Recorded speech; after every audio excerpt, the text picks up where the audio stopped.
Introduction to Relaxation Techniques. The Paradox of Our Time. The following was taken from a letter written by Dr. Bob Moorhead, a former pastor of a Christian church in Seattle. The paradox of our time in history is that we have taller buildings but shorter tempers, wider freeways but narrower viewpoints. We spend more but have less. We buy more but enjoy it less. We have bigger houses but smaller families, more conveniences but less time. We have more degrees but less sense, more knowledge but less judgment, more experts but more problems, more medicine but less wellness. We have multiplied our possessions but reduced our values. We've learned how to make a living but not a life. We've added years to life, not life to years. We've done larger things but not better things. We've cleaned up the air, but polluted the soul. We've split the atom, but not our prejudice. We write more, but learn less.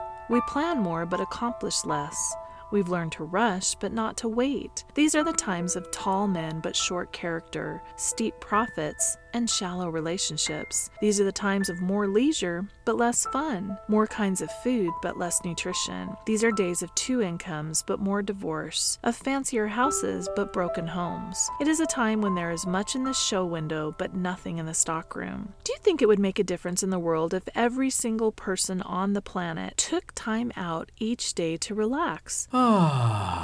Would the world be a different place? I don't mean to imply that relaxation techniques are a panacea or a cure-all for all the problems in the world, but learning how to relax our body and mind on a regular and consistent basis can have tremendous benefits. When are you going to learn to relax? Unfortunately, many people simply do not know when they need to relax or how to relax. So now that you have a strong foundational understanding of stress and coping techniques, now let's talk about relaxation techniques. The primary purpose of relaxation techniques is to intercept the stress response at the 4th level, the physiological changes associated with stress. Stress assessments. Before we talk about the techniques, let's first discuss different ways to assess whether we're stressed or relaxed, although most of us probably already know when we're stressed or relaxed. Stress card. The stress card requires that you place your thumb on the card and then it purports to identify the extent to which you are feeling stressed or relaxed by displaying a particular color. Black means you're stressed, while blue means you're relaxed. Mood mouse pad. Similarly, a customized mood mouse pad changes color when you use it, which supposedly helps discover the extent to which you feel stressed or relaxed. A computer program. There's even a stress indicator, which is a computer program that purports to identify causes of stress through vocal analysis. By speaking into the mobile device or computer microphone about your life, the software identifies sources of stress by using mathematical formulas. These formulas supposedly identify, measure, and analyze patterns in the frequency of your voice, which helps identify areas of your life that are causing the most stress. Visual images, and there are visual images that are supposed to tell if you're stressed. The next couple of slides contain a fun but probably not very valid stress assessment. If the images appear to be moving, it means you're stressed. The faster they move, supposedly the more stressed you are. If they're completely stationary, then you're supposedly not stressed at all. Biofeedback. Some of these gadgets might be somewhat silly and not very valid or credible. However, biofeedback, which is basically any information we observe about our bodies, provides very credible measurements of whether you're stressed or relaxed because it directly assesses physiological activity and provides measurements that don't involve a mouse pad changing colors or images appearing to move. It involves actual physiological activity. A mirror offers a clear reflection of our physical exterior. Biofeedback offers a clear reflection of our physical interior. Many physiological functions that take place inside our bodies are much more difficult to visually observe compared to a reflection of our exterior body, yet they're very important in determining the extent to which we feel stressed or relaxed. The purpose of biofeedback is to teach people to recondition their response to relaxation techniques so they gain a stronger feel for how to relax a particular body region. Biofeedback itself is not a relaxation technique, but it's usually done in conjunction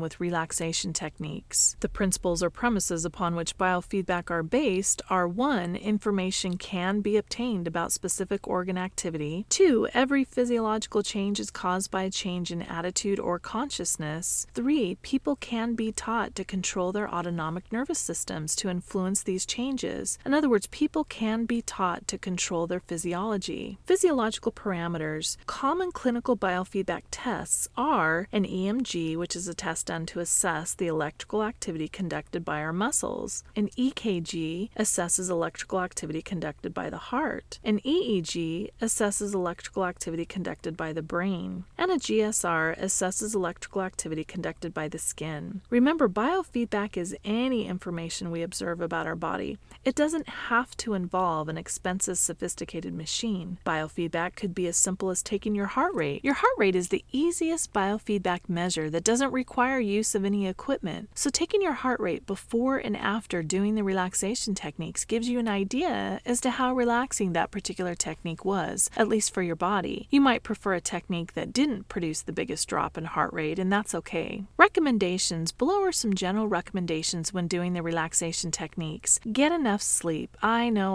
Sometimes easier said than done. Don't try to use relaxation techniques when you're tired because you'll most likely fall asleep, or fight to keep yourself from falling asleep, which inhibits the effectiveness of the relaxation techniques because you'll expend energy trying to stay awake. If you have a difficult time staying awake when you do the relaxation techniques, that usually means you're not getting enough sleep. It's your body's way of telling you that you need more sleep. Also, it's important to understand that sleep is not the same thing as relaxation, and it does not necessarily mean that you're in a relaxed state when you're asleep. You may or may not be in a relaxed state when you sleep. Have you ever felt exhausted when you woke up in the morning because you had nightmares all night? You can be in a stressed state in your sleep while you're dreaming. Here's a quick story pertaining to getting enough sleep. An older, tired-looking dog wandered into my yard. I could tell from his collar and well-fed belly that he had a home and was well taken care of. He calmly came over to me. I gave him a few pats on his head. He then followed me into my house, slowly walked down the hall, curled up in the corner, and fell asleep. An hour later, he went to the door and I let him out. The next day he was back, greeted me in my yard,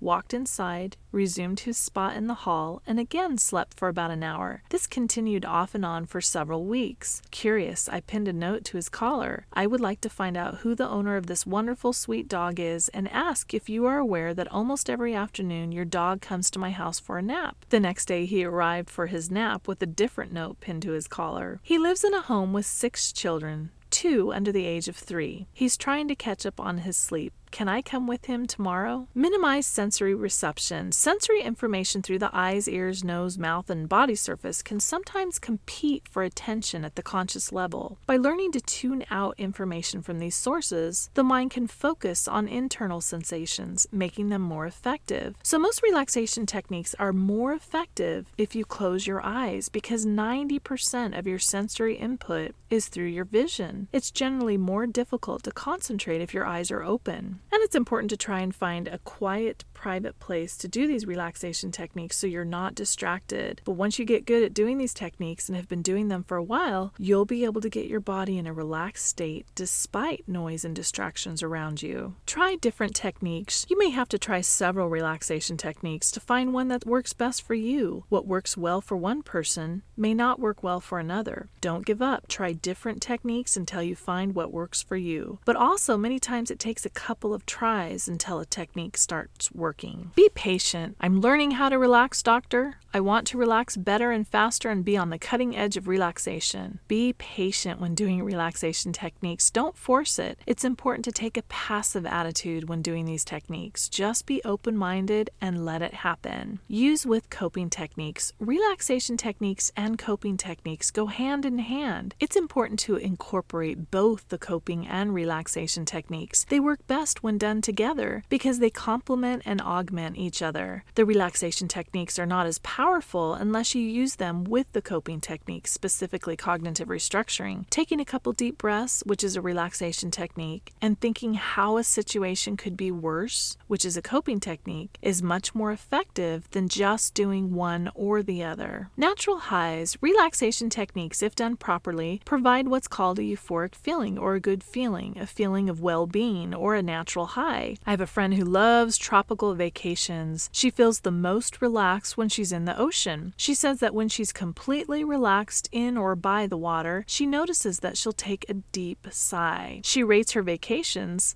of how relaxing they were based on whether or not she experiences this sigh. For her, this sigh signifies a euphoric feeling. feeling good, feeling relaxed and completely at ease with not a care in the world. The source of her sigh or euphoric feeling is floating in the ocean. What is the source of your sigh? Here are some suggested natural highs or things that might cause a euphoric feeling. Some might cause a euphoric feeling to a greater extent than others.